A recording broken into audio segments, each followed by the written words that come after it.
Good morning students. इससे पहले हम 5.1 एक्सरसाइज का पार्ट नंबर 1 एंड 2 कर चुके हैं बच्चे। आज हम पार्ट नंबर 3 करेंगे। ओके, थर्ड पार्ट में हमें बोला क्या गया है, find the for the following APs right the first term is and the common difference. हमें क्या करना है, फर्स्ट जो एपीज दी हुई हैं इनका common difference and first term बतानी है। अब हम फर्स्ट एपी ले लें बच्चे, तो फर्स्ट एपी में हमारे पास फर्स्ट टर्म क्या आ गई 3, तो हमारी ए की वैल्यू या T1 की वैल्यू कितनी आ गई 3। तो अब T2 हमारे पास कितना है -1, T3 -1 एंड T4 कितना आ गया -3। अब हमें बताना है D, तो हमारे पास D की वैल्यू क्या होती है बच्चे, T2 माइनस T1 और T3 माइनस T2 मीन्स यही होती है ना, Tn minus Tn minus 1 means two successive terms का डिफरेंस निकालते हैं। तो हमने फर्स्टली T1 एंड T2 का डिफरेंस T2 माइनस T1 किया तो हमारे पास 2 आ गया, -2 आ गया बच्चे। T3 माइनस T2 किया तो फिर -2 आ गया। नेक्स्ट हमारे पास अगेन -2 आ गया, तो हमारे पास सभी में कॉमन डिफरेंस क्या आ रहा है, कॉमन आ रहा है। तो हमारी ये क्या हो गई, एपी हो गई।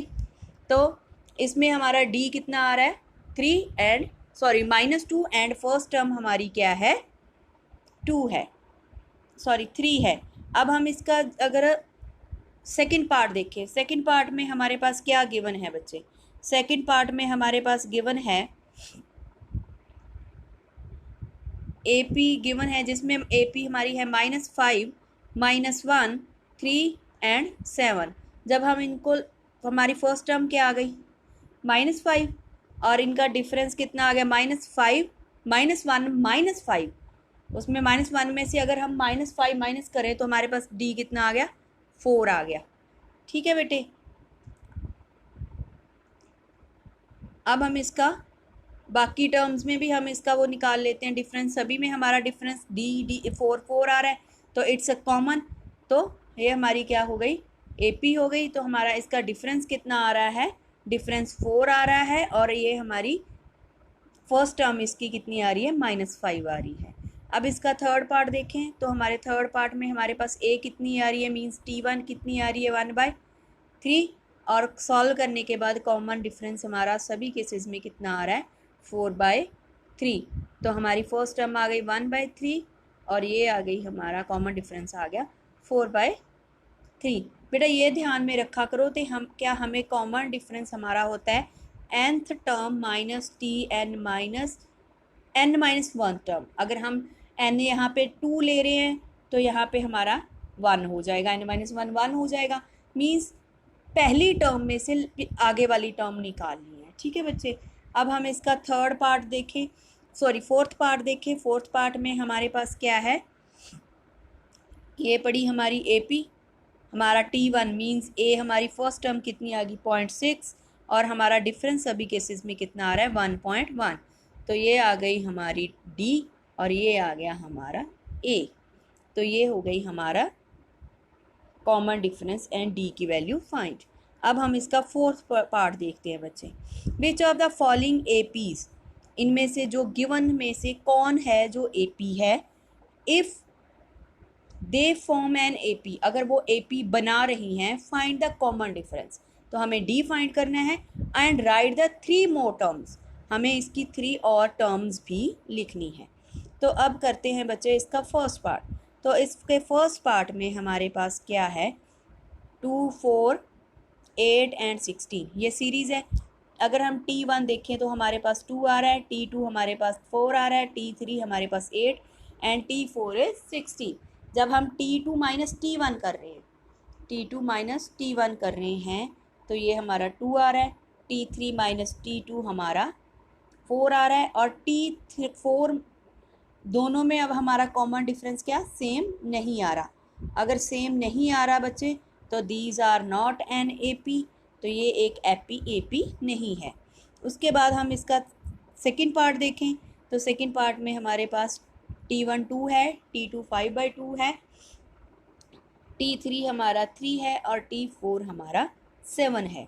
तो जब हम इसको सॉल्व करेंगे तो फर्स्ट केस में हमारा डिफरेंस कितना आ रहा है सॉल्व करने के बाद 1/2, और सेकंड में अगेन 1/2, थर्ड में भी 1/2, तो हमारी डी की वैल्यू क्या आ रही है 1/2 आ रही है सभी केसेस में। अब ये क्या है AP है क्योंकि कॉमन डिफरेंस सेम आ रहा है।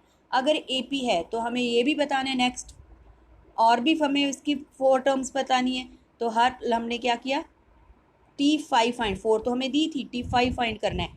तो हमें T5 क्या होगा A + n - 1 × D। तो n हमारे पास क्या है 5, तो यहाँ पे हमने 5 की जगह 5 पुट किया तो ये आ गया 4D। सॉल्व करने के बाद हमारी D की वैल्यू क्या आ गई, सॉरी T5 4 आ गया, T6 9/2 एंड T7 हमारा क्या आ गया 5 आ गया। थैंक।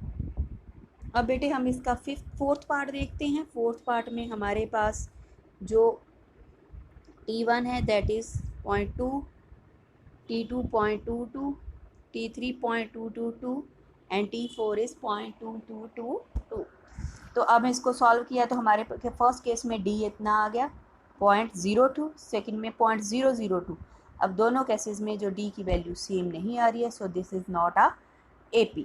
उसके बाद जो हम अगर नेक्स्ट सम लें उसमें हमारे पास टर्म क्या है -4 0 -4 -8 -12। जब हमने इसको सॉल्व किया तो हमारे पास D आ गया फर्स्ट केस में, T2 - T1 करने के बाद -4 अगेन -4 अगेन -4, तो इट इज़ एन AP। तो ये AP है। अगर हम इसका कॉमन डिफरेंस निकाल दिया, हमारा कॉमन डिफरेंस -4 है, और इसको सॉल्व करने के बाद हमारे पास T5 की वैल्यू -16 -20 एंड -24 आ गई है। उसके बाद हमारा क्वेश्चन नंबर 8 है जिसमें हमारे पास 1/2 -1/2 अगेन -1/2 दिया हुआ है। तो हर केस में हमारी T1 सेम है, T1 T2 T3 सेम है, तो कॉमन डिफरेंस हर केस में 0 आ रहा है। तो मैंने फर्स्ट इंट्रोडक्शन पार्ट में आपको बताया था कि if common difference is 0 means हर केस में 0 आ रहा है, मीन्स कॉमन डिफरेंस सेम है, then these are also in AP। तो हमारी T5 T6 and T7 terms क्या आ गई 1/2। Question number 9। क्वेश्चन 9 में हमारे पास क्या गिवन है 1 3 9 2 एंड 7। जब हम इनको सॉल्व करेंगे तो फर्स्ट केस में हमारा डिफरेंस 2 आ रहा है, सेकंड में 6 आ रहा है, तो this is not an AP। Now in come to the part number 10। Part number 10 में हमारे पास क्या है बच्चे, हमारे पास फर्स्ट टर्म A है, सेकंड 2 है, A है, थर्ड 3A है एंड फोर्थ टर्म हमारे पास 4A है। हर केस में हमारा डिफरेंस D क्या आ रहा है इक्वल टू A, तो हिट्स इज आर AP। और अगर हम इसको सॉल्व करें तो हमारी T5 T6 एंड T7 की वैल्यू आएगी 5A 6A and 7A। Part number 11, part 11 में हमारे पास बच्चे T1 हमारे पास A है, T2 A², T3 A4 and T4 A4 है। तो जब हमने सॉल्व किया तो common difference is not same, so it is not an AP। Now in the part